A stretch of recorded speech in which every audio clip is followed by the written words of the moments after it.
Thanks for joining me here on the Be Progressive Show. I'm Brandon Neal. It looks like tonight Trump signed the stimulus and government spending bill into law and averting the shutdown. But the problem was, for once, Trump took a principled stand and tried to get money, more money than the Republicans were willing to release, to everyone in the country.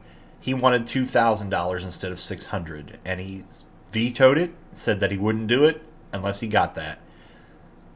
The Republicans told him to shut his mouth, sit down, and do your job, and he did it. So tonight, someone talked to him. That was the end of that. President Trump signed the stimulus bill into law late Sunday. He released $900 billion in stimulus funds into the economy and averted the Tuesday government shutdown. After holding the bill up for nearly a week, he suddenly backed down Sunday night. Who did he talk to?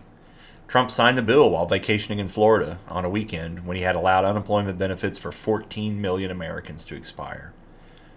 This piece of dog shit is the leader of this country in the middle of a pandemic, the likes that no one alive has ever seen. And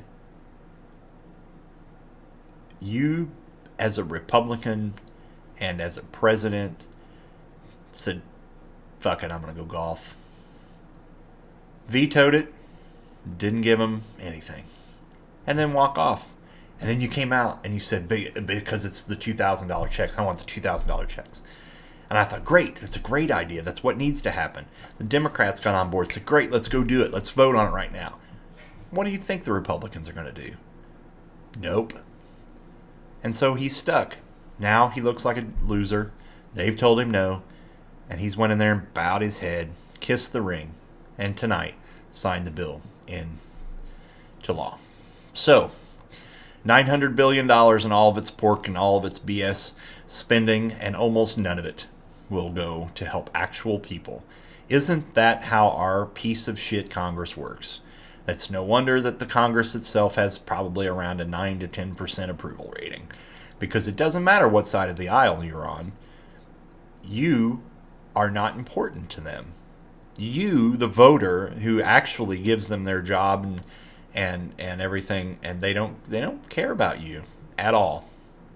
So the Democrats, after hearing this tonight, have released a statement that says, Nancy Pelosi, quote, the signing of the bipartisan, bicameral coronavirus relief legislation is welcome news for the 14 million Americans who just lost lifeline of unemployment benefits on Christmas this weekend, and for the millions more struggling to stay afloat during the historic pandemic and economic crisis. Which is true, it is good that the unemployment benefits will continue. But the $600 stimulus check was a slap in the mouth. This relief legislation is a down payment on what is needed to crush the virus, put money in the pockets of American people, and honor our heroes, our healthcare workers, first responders, transit and sanitation workers, and teachers. We need to ensure robust support for state and local government to distribute and administer a vaccine, keep workers employed, and prevent devastating service cuts, and we must do this as soon as possible.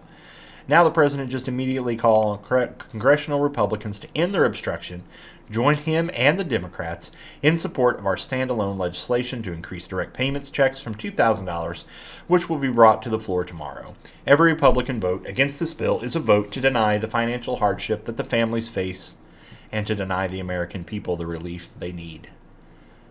That is true. I don't like Nancy Pelosi, but at all. And I think strategically she fails a lot. But turning this on, I mean, it's obvious, like anybody, you don't even have to have any sort of political strategic instincts to know that now that the Republicans have blocked this, even though the Republican president has called for a much larger number when it comes to the stimulus, you can now say, look, all of these Republicans voted to give help, or voted against giving help to the American people during a pandemic. They've let 14 million unemployed people, basically get their unemployment for a little bit longer, and then they're going to give them $600. And they're still, what's $600 going to do? Is there a one-bedroom apartment in this country that is only $600? And that may be like a tiny apartment somewhere in Oklahoma, not anywhere desirable. So It's a slap in the face that the Democrats and the Republicans have put together such a massive POS bill when it comes to helping the people. And it doesn't really matter what side of the aisle you are on when it comes to this issue. You should be equally pissed off as the other side, because both your team and the other team have done nothing to help these people in the middle of a pandemic.